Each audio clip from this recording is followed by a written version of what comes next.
Saya mengawali dunia kesenimanan seni kontemporer itu dimulai tahun 2007. Sebelumnya, kurang lebih 8 tahun, saya bekerja sebagai desainer grafis di beberapa perusahaan, LSM, dan juga penerbitan. Kemudian, sebenarnya keinginan untuk berkarya menjadi seniman itu dari dulu. Tapi karena saat itu saya berpikir kalau menjadi seniman itu kan butuh modal untuk menciptakan lapangan pekerjaan. Dan sebagai desainer grafis itu kita mencari lapangan pekerjaan. Tapi kemudian 2007 itu saya mulai bereksperimen, bikin-bikin karya dan aktif ikut art project juga. Awalnya sih bingung, setelah berkarya terus mau ngapain, karena nggak tahu petanya. Akhirnya tahun 2012 itu, saya memutuskan untuk ikut kompetisi BACAA di Bandung. Pada awalnya waktu saya ikut pertama itu hanya masuk nominasi, nggak menang. Dan kemudian BACAA yang selanjutnya saya ikut, masuk 5 besar dan menang. Dari situlah pembuka jalan sampai sekarang, yang akhirnya direpresent oleh galeri, oleh Associated, sampai sekarang.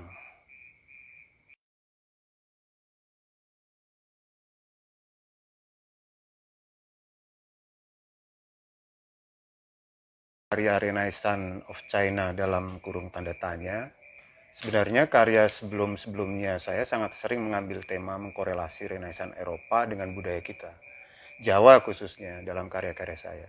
Dan juga saya sangat tertarik pada paradigma oksidentalisme. Saya membayangkan apa yang terjadi di Cina selain Jawa pada saat era Renaissance Eropa sedang terjadi. Karena Cina negara terbesar di wilayah Asia.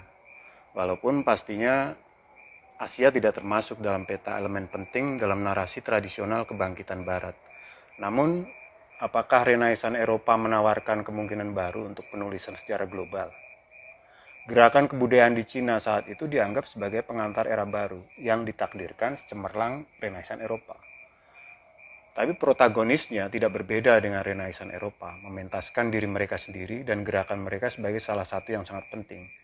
Eropa menganggap diri mereka hidup di zaman baru, tidak seperti protagonis dalam gerakan kebudayaan di Cina. Mereka merujuk pada pencapaian mereka karena mereka yakin bahwa mereka menghidupkan kembali semangat kreatif dari orang-orang zaman dulu. Bagi Cina, narasi tentang Renaissance Eropa yang heroik dan fundamental adalah penting.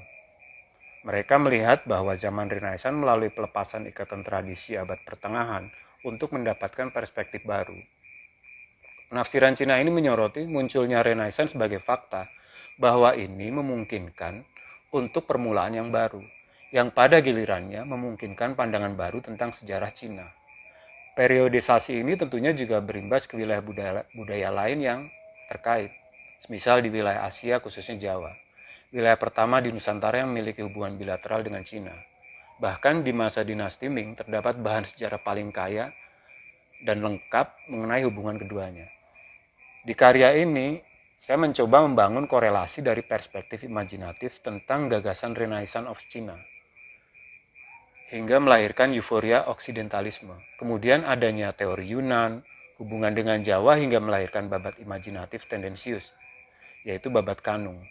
Selain itu juga munculnya teori out of Taiwan, teori yang awalnya merupakan teori linguistik. Ini sekalipun juga memiliki kelemahan, namun lebih baik dari teori Yunan. Meskipun teori ini tidak bisa menguatkan dugaan gelombang migrasi yang berasal dari Cina.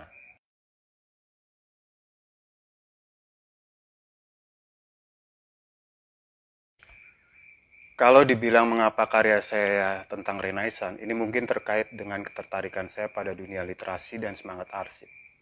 Kita tahu seperti kata Karl Marx, sejarah akan berulang, pertama sebagai tragedi, kedua sebagai lelucon. Ya emang lucu, karena sebenarnya sejarah tidak pernah terulang. Tapi ia hanya meminjam masa lalu untuk menciptakan hibrida, sesuatu yang unik dari unsur masa lalu dan masa kini.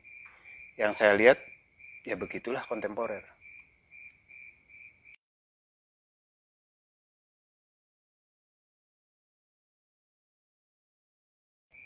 Kaitan karya Renaissance of China dalam kurung tanda tanya dan karya Irony of Ruralisme mungkin tidak secara langsung. Di sini memang saya sama-sama menggunakan babat kanung sebagai teks untuk membuat image karya. Kita tahu bahwa babat tersebut fiktif, tendensius. Bahwa di sana dikatakan orang Jawa memiliki faktor keturunan akibat dampak gelombang migrasi dari Cina. Tapi lepas dari benar tidaknya isi babatnya, saya mencoba melihat dari paradigma yang berbeda, yaitu ide dan semangat hingga munculnya babat tersebut.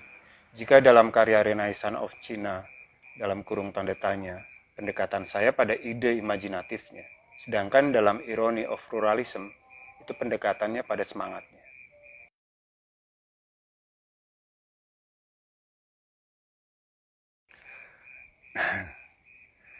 Kalau ditanya soal mimpi, apakah pertanyaan ini masih relevan? Sekarang usia saya saja sudah 46 tahun. Karena saya termasuk orang yang percaya pada teori bahwa hidup dimulai usia 40. Jadi saat ini saya anggap bukan lagi mimpi, tapi sudah jadi kenyataan. Tentunya sudah menjadi syarat kenyataan ya.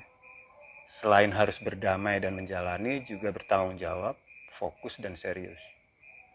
Tentunya dengan kesadaran bahwa semua pasti akan berdampak di masa depan.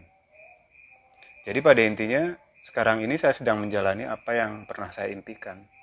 Kalaupun kadang kenyataan tidak seperti yang kita impikan, itu sih kewajaran. Dan katanya wajar itu kosong.